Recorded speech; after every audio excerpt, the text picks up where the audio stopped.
аксияи ҷумҳуриявӣ албоми эстафета бахшида ба 30-мин солгарди иҷросиёи 16-уми шӯрои олии ҷумҳурии тоҷикистон ба ноҳияи восеъ расид. Сокинони шарафманд ва ҷавонони ватандӯсту парчамбардор ана ҳамин тавр дар муҳити идона гарму самимӣ ба он ҳамроҳ гардиданд. сипас иштирокчиёни аксияи ҷумҳуриявӣ албоми эстафета бо рамзи садоқату ифтихор аз ватандорӣ 30 соли созандагӣ бо пешвои муаззами миллат аз кӯчаи марказӣ ки бо номи поягузори нахустин давлати тоҷикон исмоили сомонӣ номгузорӣ шудааст гузаштанд. дар қисмати дигари чорабинии иштирокдорони аксияи ҷумҳуриявӣ албоми эстафета дар намоиши дастовардҳои наврасон ва ҷавонони даврони соҳиби истиқлол бо масъули корҳои эҷодӣ ва муваффақиятҳои дар соҳаи варзиш ба даст оварда шинос гардиданд. ҳамзамон ин ҷо иштирокчиёни аксия бо иштироки наврасон шоҳиди баргузории мусобиқаи шашка ва шоҳмот гардиданд. бояд қайд намуд ки дар ин намуди варзиши зеҳнӣ якчанд нафар наврасони ноҳияи восеъ ба унвони устоди варзиши ҷумҳурии тоҷикистон расиданд. воқеан ҳам иҷлосияи 16-уми шӯрои олии ҷумҳурии тоҷикистон дар ҳаёти мардуми мо иҷлосияи тақдирсоз аст, зеро ин иҷлосия бо бунёдгардии худ давлати моро, мардуми моро аз парокандагӣ, аз ба порчаҳо тақсим шудан нигоҳ дошта сарҷамъ намуд. маҳз ҳамин иҷлосия буд ки баъди муҳокимарониву талошҳои зиёд яке аз фарзандони фарзонаи миллат эмомалӣ раҳмон раиси шӯро интихоб шуд ва ин шахсият дар нутқи аввали худ гуфт: ман ба тоҷикистон сулҳ меорам ё дар ин роҳ ҷони худро қурбон мекунам.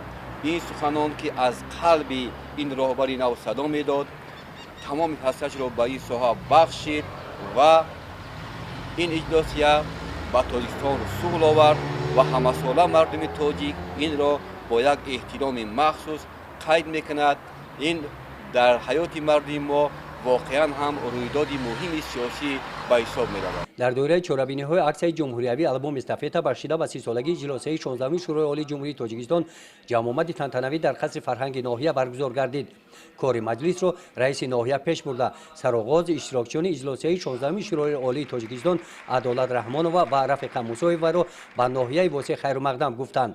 баъди суханронии раиси кумитаи иҷроияи ҳизби халқии демократии тоҷикистон дар вилояти хатлон, вакили шӯрои олии тоҷикистон соли 1992 иштирокчии иҷлосияи 16-уми тақдирсози шӯрои олии ҷумҳурии тоҷикистон дар шаҳри бостонии хуҷанд адолат раҳмонова оиди моҳияти иҷлосияи таърихии 16-уми шӯрои олии ҷумҳурии тоҷикистон бо маърузаи пурмазмун баромад карда аз ҷумла қайд намуданд ки иҷлосияи тақдирсози 16-уми шӯрои олии тоҷикистон дар шаҳри бостонии хуҷанд баргузор гардида таҳти раисии эмомалӣ раҳмон дар ҷараёни он нахустин қарорҳо ҷиҳати қатъи ҷангу хунрезӣ, таъмин намудани суботу оромӣ, сарҷамъ сохтани миллати тоҷик ва барқарорсозии сохти конститутсионӣ қарорҳои муҳими дорои аҳамияти таърихӣ дошта қабул карданд. ба якдигар ёр шавем, бародар шавем, дӯст шавем, то ин ки ин ҷанги хономонсузро мо хомӯш гардонем. ин суханоне буданд ки сиёсатмадорои ки даҳсобаҳо дар сиёсат кор мекарданд, ин хел суханҳои таъсирбахше ки ба вуҷуди ҳамун депутатҳое ки дар толор нишаста буданд, ҳамин як даромада нақш баст ки ин ҷавонмард ва ин кас ҳамин баъди ин суханҳо мардум боз эътимодашон пурзур шуд.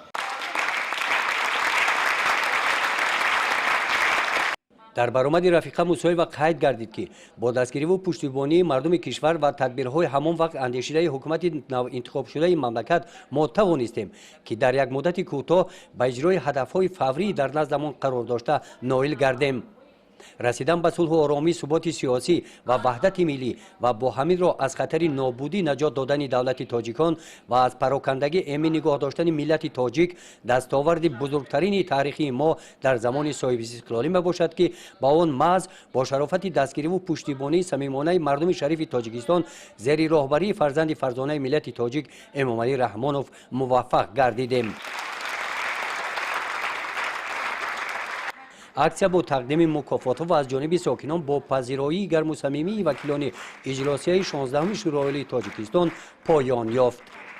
гузориши хоҷа аназриев, худоиназар зуҳуров аз ноҳияи восеъ барои барномаи иттилоотии навид.